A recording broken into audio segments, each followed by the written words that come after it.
Okay, good afternoon and welcome. My name is Natalie Pommersheim. I work with environmental partners based out of Quincy, Massachusetts, and we have been assisting the Town of East Bridgewater with their Municipal Vulnerability Preparedness, or otherwise known as MVP Program Planning Grant. Thank you all for taking the time to listen in on this presentation on our program findings, and I hope you find it informative. A few housekeeping items. This meeting is being recorded and will be posted for further public viewing. If you have any questions or comments at any time, please feel free to enter them in the chat box located at the bottom of your screen.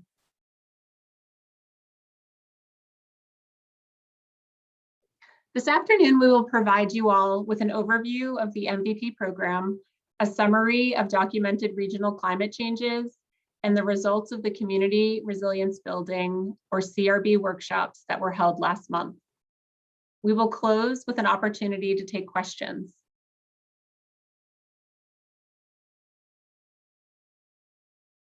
Spearheading this effort for East Bridgewater is the town's MVP core team, made up of key officials from emergency resources, including police and fire, DPW, water, and the lead contact is John Haines in the Department of Public Works. So the MVP program is funded by the state of Massachusetts and started in 2017 with the initiative to help municipalities with planning efforts to prepare for changing weather and increasing storm intensity, which are already impacting infrastructure and natural resources throughout the Commonwealth. The program is focused on state and local partnerships to building resilient communities and adapting to climate change. Over the last 4 years, participation in the MVP program has really grown, with 89% of municipalities joining the process, all in an effort to be eligible for the MVP Action Grant funds, which can provide grant money for projects ranging from $100,000 to $1 million annually. As you can see, East Bridgewater, shown in dark blue, is one of the communities currently ongoing in the planning grant process, whereas the light blue communities have already received their MVP designation and are working to identify action grant projects. MVP principles. The main premise of the MVP program is that it should be a community-led process and needs to be made accessible to the public with the goal of gaining local knowledge of troubled locations or needs to gain the buy-in and partnership of local businesses and institutions while using the best available climate projections and data, focusing on the use of nature-based solutions, and it also places an emphasis on environmental justice communities or socially vulnerable populations. Why nature-based solutions? Nature-based solutions rely on ecological processes to achieve climate resilience objectives. They use natural systems to mimic natural processes or work in tandem with traditional approaches to address hazards like flooding, erosion, drought, and heat islands. Nature-based climate adaptation solutions include various types of green infrastructure, open space preservation, and low-impact development practices. And towns have received action grant funds to do a number of different projects, including conservation of wetland areas, acquisition of land to conserve habitat and limit development in risky areas like floodplains, installment of rain gardens and bioswales to capture stormwater, recharge aquifers, and improve water quality, conduct replanting programs to improve air quality and mitigate urban heat islands, and the removal of aging dams to remove deteriorating infrastructure and to restore riverine ecosystems. So the MVP process involves applying for an planning grant through the state, which East Bridgewater obtained in 2020, with the intent of holding a CRB workshop to define your local hazards, identify existing vulnerabilities and strengths of your community, develop and prioritize actions to help the community adapt, and help identify opportunities to take action. Then through conducting community engagement through this listening session and sharing the findings of the CRB, the town will submit their findings report to the state. Once the state receives their official MVP designation, you'll be eligible to apply for action grants through the state to implement programs and initiatives identified throughout this process. So climate change can be perceived and approached in a number of different ways, but the key takeaway for the purpose of this process is there are natural hazards seen locally, and examples of these include temperature changes, precipitation changes, and more intense storms. We'll quickly touch on the first climate hazard, which is temperature change. And an example of this is heat waves. Heat waves are an increased number of days with temperatures over 90 degrees. And this can lead to heat-related illnesses and pose a threat to utilities with very high energy demands in the summer to keep up with the heat. Some vulnerabilities the town may face here are energy supply issues, and action items the town could do would be to plant trees to reduce heat island impacts or provide public cooling centers. Data shows that between 2010 and 2014, we had the highest number of days over 90 degrees recorded since 1950, and that number is projected to increase possibly by 3 times over the next 30 years. The figure on the right, provided by the Northeast Climate Adaptation Science Center, shows that Massachusetts, even though we are a northern state, is really displaying temperatures of the New York City or northern New Jersey, Pennsylvania latitude. And if we don't do anything regarding our current emission standards, shown in red, it will be like we live in North Carolina in the next 20 years. And by the end of the century, closer to South Carolina's southern border. If we make changes to our emission standards, shown in yellow, we can stay a little bit closer to the New England region in regards to temperatures to be seen in the next generation. The next climate hazard is a type of precipitation change, flooding. And since winters have been relatively mild in recent years, the most relevant precipitation change we can all relate to would be flash flooding in our region. Many predictions show that we will see continued increases in precipitation events over the next 30 to 80 years. And some vulnerabilities that the town may face here include flooding or transportation access issues. Action items to help mitigate these could be to conduct improvements to drainage infrastructure or culverts and bridges to mitigate flooding-prone areas. Something that really sticks out in my mind is the recent storm in June of last year that brought nearly half a foot of water to the Norwood, Massachusetts area and completely flooded out the Norwood Hospital. Water was rushing inside, creating a major problem, closing the hospital, damaging mechanical equipment, and forcing patient evacuations.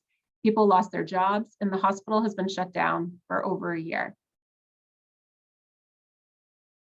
The next climate hazard is also a type of precipitation change, but the opposite of flooding. Dry periods or droughts. Since we don't have the drawn out wet seasons anymore, just quick flash floods and storms and fewer storm events, these droughts lead to issues with water supply, as you have all seen with recent water bans in town. And these droughts can also damage crops and agricultural lands and impact natural resources and habitats. This fewer storm trend, coupled with rising temperatures in our region, will continue to wreak havoc on these resources. And some vulnerabilities that the town may face here are issues with water supply and the need for a redundant source. An action item would be to do an evaluation of the town's water supply. Lastly, another example of local climate hazards are intense storms, such as nor'easters, ice storms, hurricanes, and heavy rain events, which are all becoming more frequent. Locally, we know that ice storms have become more troublesome in recent years and have knocked out power for days on end. Some vulnerabilities the town may face here would be prolonged power outages and damage to roads, property, or infrastructure. Action items the town may identify to help mitigate these include having additional generators for power outages or to identify alternative power sources. So the Community Resilience Building, or CRB workshop. A key part of the MVP process is to hold a CRB workshop. And pre-COVID times, we would hold this workshop in person, but due to gathering restrictions, the CRB was held through 3 virtual Zoom meetings in March on the 16th, 18th, and 19th. And we discussed environmental, infrastructural, and socio and economic strengths and vulnerabilities of your town. The takeaways from the MVP workshop were that residents of East Bridgewater are noticing changes to the climate. During the workshop, participants raised their concerns about these impacts, specifically the increasing frequency and intensity of storms, including heavy rain events, the recent periods of drought, and intense storms like nor'easters and hurricanes that have brought damaging high winds. For heat waves, the biggest challenges related to the higher temperatures were the ability to provide cooling centers for residents in need, to anticipate and control power needs, and if and when wildfires might occur, How do we access those areas owned and operated by other entities or utilities? For flooding, there are many wetlands, streams, rivers, and ponds across your town, and rain events result in major flooding at multiple stream and river crossings. Flooding issues are primarily due to insufficient storage capacity, dams or natural blockages throughout the stream segments, or inadequate culvert size. For drought, the drought threatens East Bridgewater's capacity to supply drinking water as the town relies on wells and surface water resources. Drought also affects the town's agricultural lands and influences other natural features. And for more intense storms, the biggest challenges related to nor'easters and hurricanes are the prolonged power outages from falling trees and limbs, or the unanticipated damages to roads, buildings, and other infrastructure. At the MVP workshop sessions, participants discussed the impacts of these 4 climate hazards and articulated features they saw as community strengths and vulnerabilities. These features were discussed as they relate to 3 community components: environmental, infrastructural, and socio and economic. The major themes of these discussions are provided here.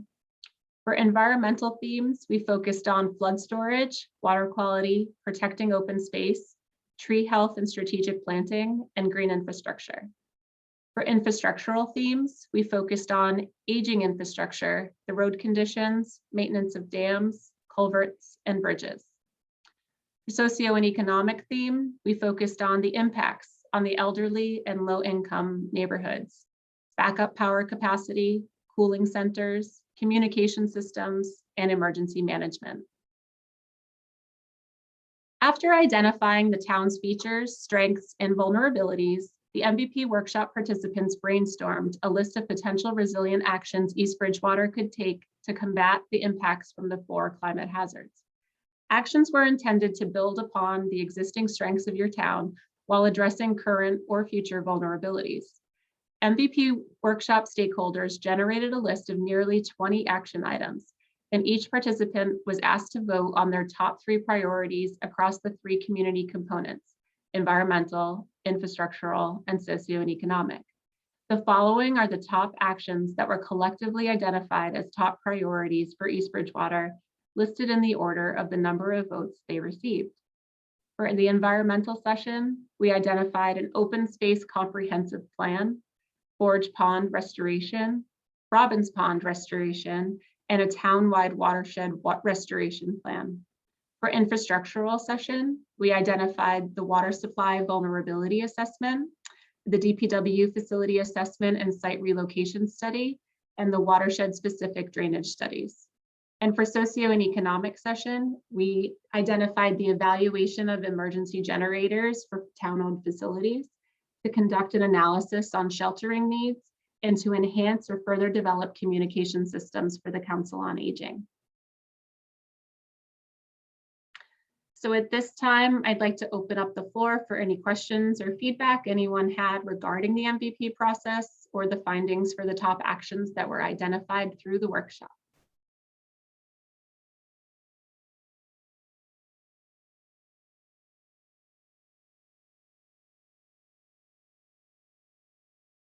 Okay, I don't see any active questions at hand currently, but if you do have any questions or want to provide feedback on this important program, we welcome all thoughts, so please share.